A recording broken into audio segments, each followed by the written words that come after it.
मेरे और मेरे डेलीगेशन के भव्य स्वागत के लिए मैं प्राइम मिनिस्टर मेलोनी का हृदय से आभार व्यक्त करता हूं। रोम को विश्व में इटर्नल सिटी के रूप में जाना जाता है। भारत में मेरी लोकसभा कॉन्स्टिट्यूंसी काशी, उसको भी अनादि और शाश्वत नगर माना जाता है।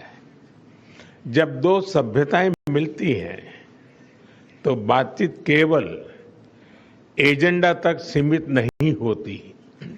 इसमें इतिहास की गहराई, भविष्य की दृष्टि और मित्रता की सहजता तीनों साथ दिखाई देते हैं।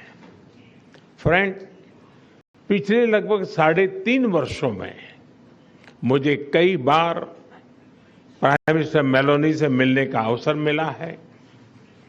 यह भारत और इटली के बीच करीबी सहयोग और सामंजस्य को दर्शाता है।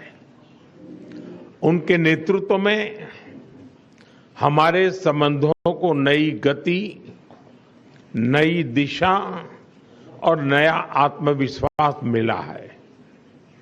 मुझे खुशी है कि हम अपने संबंधों को अपग्रेड करते हुए स्पेशल स्ट्रेटेजिक पार्टनरशिप की घोषणा कर रहे हैं। फ्रेंड्स, आज की बैठक में हमने हमारी भावी साझेदारी को और सशक्त बनाने के लिए विस्तृत रूप से चर्चा की। Bharat Italy joint strategic action plan 2025 to 2029 हमारी साझेदारी को एक प्रैक्टिकल और फ्यूचरिस्टिक ढांचा प्रदान करता है। हम इस पर समयबद्ध तरीके से आगे बढ़ रहे हैं। हमारे साझा प्रयासों में द्विपक्षीय व्यापार के 20 बिलियन यूरो के लक्ष्य की ओर तेजी से बढ़ रहा है। भारत में मौजूद 800 से अधिक इटालियन कंपनीज भारत की ग्रोथ स्टोरी में सक्रिय भागीदार बन रही है। आज आयोजित किया जा रहा बिजनेस फोरम से यह स्पष्ट है कि दोनों देशों के बिजनेस लीडर्स में एक नया उत्साह, नया कॉन्फिडेंस और नया एम्बिशन है। इटली विश्व में डिजाइन और प्रिसिशन के लिए जाना जाता है। भारत की पहचान स्केल, टैलेंट और एफोर्डेबल इनोवेशन के पावर हाउस की है। इसलिए हम design and develop in India and Italy and deliver for the world के सिद्धांत पर आगे बढ़ेंगे। फैशन से लेकर फिनटेक तक, लेदर से लेकर लॉजिस्टिक तक, मोबिलिटी से लेकर मैन्युफैक्चरिंग तक, हर क्षेत्र में हम अपनी ताकतों को जोड़कर पूरी मानवता की भलाई के लिए काम करेंगे।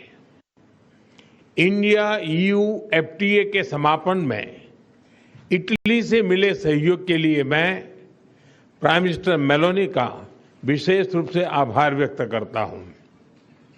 हम मिलकर इसके जल्द से जल्द इम्प्लीमेंटेशन के लिए काम करेंगे, जिससे बिजनेस कम्युनिटीज इसका पूरा लाभ उठा सके। फ्रेंड्स, टेक्नोलॉजी और इनोवेशन हमारी पार्टनरशिप का इंजन है।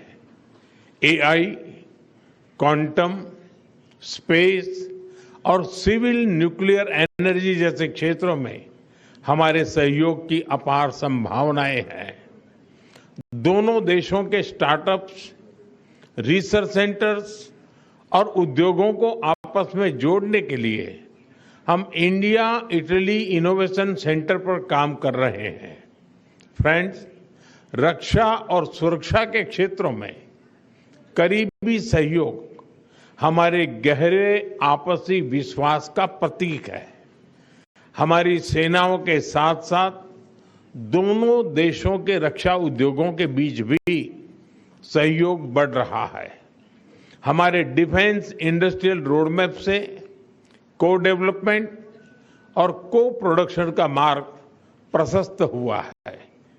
मैरीटाइम पावर्स के रूप में भारत और इटली के बीच कनेक्टिविटी के क्षेत्र में करीबी सहयोग स्वाभाविक है।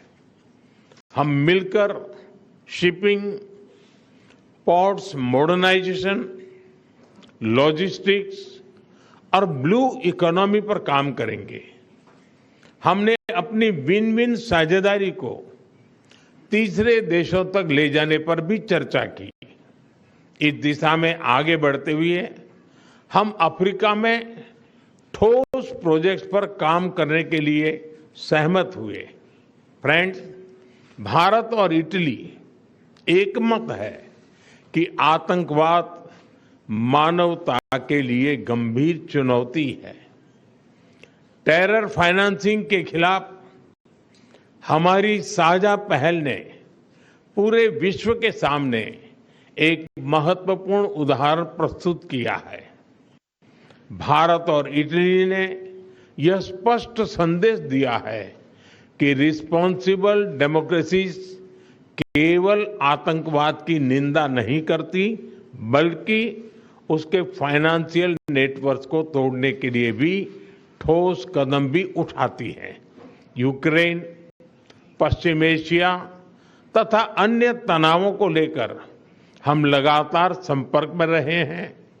भारत का मत स्पष्ट है कि सभी समस्याओं का समाधान डायलॉग और डिप्लोमेसी के माध्यम से होना चाहिए। फ्रेंड्स, हमारे ऐतिहासिक, सांस्कृतिक और पीपल टू पीपल संबंधों की झलक दोनों देशों में कदम कदम पर दिखाई देती है। इटली में भारतीय कला, योग, आयुर्वेद और खान-पान के प्रति आकर्षण बढ़ रहा है। संस्कृत और लैटिन जैसी प्राचीन भाषाएं एक ही भाषा परिवार से आती हैं। यह दर्शाता है कि हमारा रिश्ता केवल डिप्लोमेसी का नहीं, साझी धरोहर का है। अगले वर्ष भारत और इटली के संबंधों की 80वीं एनिवर्सरी के उपलक्ष्य में ईयर ऑफ कल्चर मनाया जाएगा। इससे हमारे सांस्कृतिक संबंधों को और ताकत मिलेगी। इटली में बड़ी संख्या में रह रहे भारतीय मूल के लोग हमारे संबंधों की जीवंत कड़ी है। उनकी देखरेख के लिए प्राइम मिनिस्टर मेलोनी और इटली के लोगों का मैं हृदय से धन्यवाद करता हूं। 3 साल पहले किए गए migration and mobility partnership agreement से दोनों देशों के लोगों के बीच आवाजाही बढ़ी है। हम यह विन विन सहयोग जारी रखेंगे। एक्सेलेंसी, आज की बहुत ही उपयोगी बैठक के लिए और आपकी मित्रता के लिए मैं एक बार फिर आपका हृदय से आभार व्यक्त करता हूं। 140 करोड़ भारतवासियों की ओर से मैं आपको भारत आने का एक बार फिर से निमंत्रण देता हूं। बहुत बहुत धन्यवाद। ग्राजिए मिले।